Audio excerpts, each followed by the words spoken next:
Salam alaikum, cher Aboubakr. Wa alaykoum assalam wa rahmatullahi cher Bilal. Merci pour la visite. C'est un plaisir.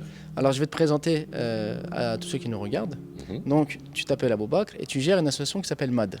Making a difference in education. Voilà. Est-ce que tu peux nous parler de l'association, nous dire quels sont les projets, quels sont les objectifs, sur quel pays tu travailles, enfin donner le maximum d'informations pour que ceux qui nous regardent aient envie de suivre ton travail et de participer.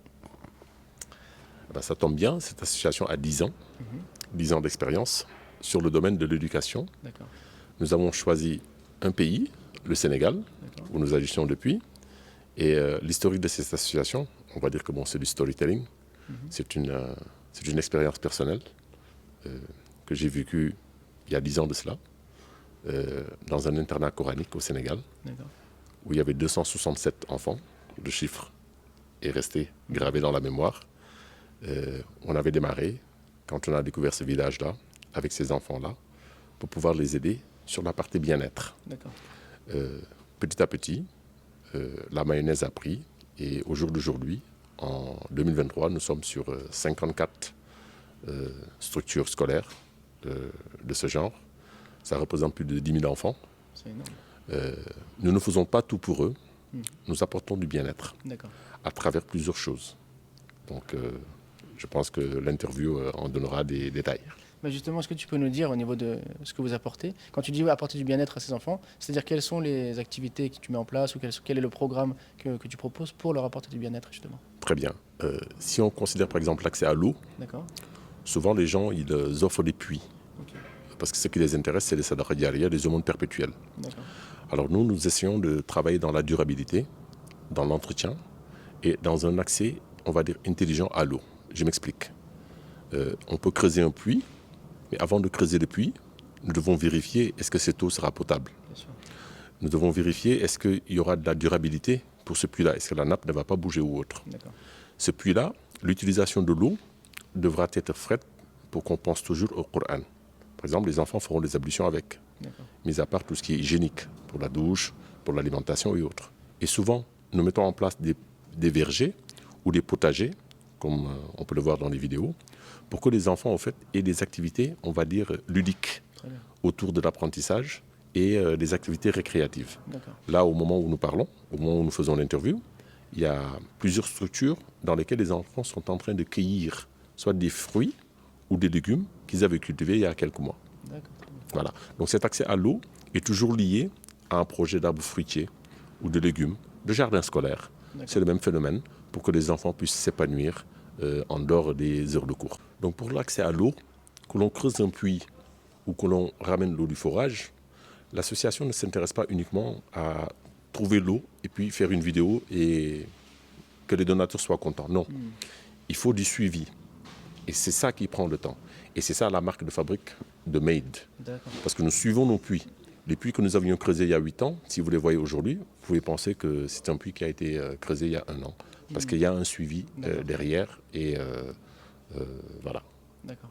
Et souvent, les associations ont des opérations, on va dire, ponctuelles sur des pays. Ce que moi, je remarque avec votre association, c'est qu'au contraire, vous ne vous dispersez pas, parce que vous êtes uniquement sur le Sénégal, sur différents orphelinats.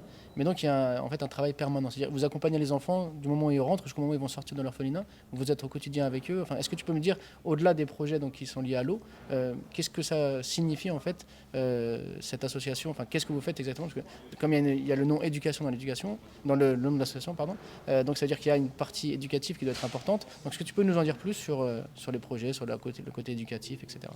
Bien sûr. Avant de venir sur ce côté éducatif, il y a un aspect nutritionnel.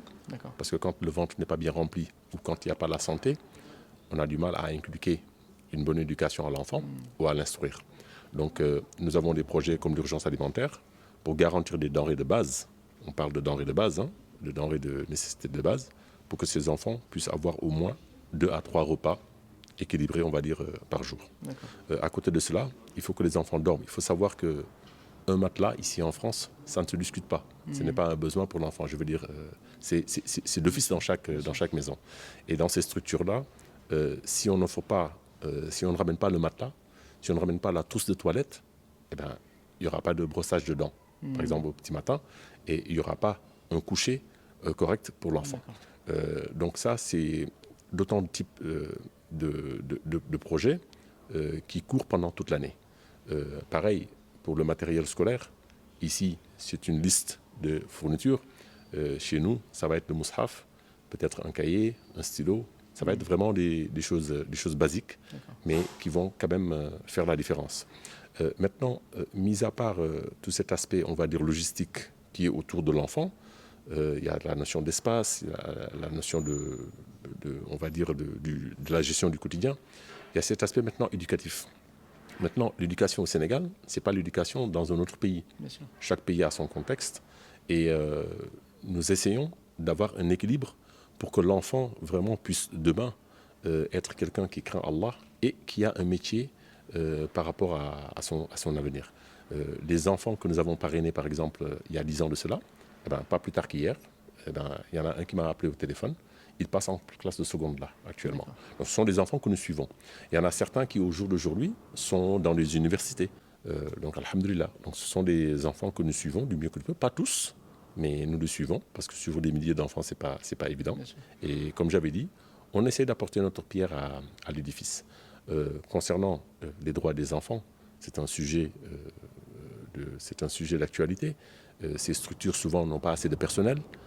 Souvent, ils ne comprennent pas quels sont les droits de l'enfant ou ils ont des problèmes, des manquements dans tout ce qui est développement psychomoteur de l'enfant et autres. Donc nous organisons beaucoup de séminaires, beaucoup d'ateliers pour pouvoir former le personnel encadrant pour pouvoir gérer ces enfants-là. L'État fait sa partie. Nous, en tant qu'association, nous faisons notre petite partie. Pas dans tous les internats, mais dans quelques internats partenaires. D'accord, très bien. Et du coup, merci pour toutes ces informations. Si on a envie de vous soutenir, de participer aux actions, de s'inscrire dans la durée, ou bien même pour des opérations, on va dire, pendant le ramadan ou autre, comment est-ce qu'on peut faire? Où est-ce qu'on peut retrouver les informations vous concernant? Comment on peut vous suivre et surtout vous soutenir? Masha'Allah. On a un site internet qui va certainement apparaître à l'écran. Sur ce site internet, sur la page projet, vous avez toujours des projets qui sont en cours. Donc, le donateur ou la donatrice peut choisir là où il veut donner. Ou bien, s'il veut vraiment un don durable, qui sera une sadaqa diaria, qui sera une aumône perpétuelle, il devient parrain ou marraine de l'association. Sachant qu'il y a à préciser que le parrainage chez nous, c'est un parrainage mutualisé. C'est-à-dire que lorsque Bilal, ou le monsieur, le frère qui est en train de filmer, ou la sœur, mashallah, veut parrainer un enfant, le parrainage n'est pas nominatif. On ne va pas lui attribuer un enfant. Ce qu'il donne va à l'ensemble des enfants. Parce qu'en réalité, l'aspect administratif entre le parrain et l'enfant, ce n'est pas ce qui nous intéresse. Ce qui nous intéresse, on veut concentrer nos efforts et nos temps sur le bien-être des enfants. Donc ce que donne la personne va à plusieurs enfants, à une communauté d'enfants, on va dire. Pour en donner un exemple précis, lorsqu'un nouveau parrain arrive, peut-être qu'il y aura un groupe de 50 enfants qui auront un 3e légume dans leur plat de déjeuner. Lorsqu'il y aura un autre parrain, peut-être qu'il y aura un 4e légume. Lorsqu'on aura 10 ou 20 autres parrains pour une communauté d'enfants dans un internat, peut-être que les 3 repas seront garantis, ainsi de suite. C'est comme ça qu'on évolue. D'accord. Merci beaucoup, Aboubak, qu'Allah bénisse ton association. Et j'espère qu'il y aura beaucoup de personnes qui vont te suivre et vous soutenir. Merci beaucoup, Bilal. Et nous continuons à encourager Al-Bayina et son équipe qui fait un énorme travail dans l'éducation, parce que sans la lecture, il ne peut pas y avoir d'éducation. Donc la lecture, l'instruction, nous poussons tous les parents surtout à faire aimer la lecture à leurs enfants et surtout à faire revenir le livre au cœur de la famille. Remplacer le livre, éliminer les écrans et remplacer le livre. Je voulais dire remplacer les écrans par le livre. Ça, je demande au monteur de ne pas couper ça. C'est une erreur normale. Hein? Voilà, j'ai fait un lapsus, mais ce n'est pas grave. Donc, de remplacer les écrans par le livre. Et c'est bien possible. On a vu beaucoup d'enfants, machallah, qui, au jour d'aujourd'hui, même si vous voulez les sanctionner, pas les punir, les sanctionner, vous leur dites qu'il n'y aura pas de lecture ce week-end. Et là, ils ne seront pas contents. Et je pense que tu sais de quoi je parle. Exactement. Barakallahu fik. Barakallah. Assalamu alaikum.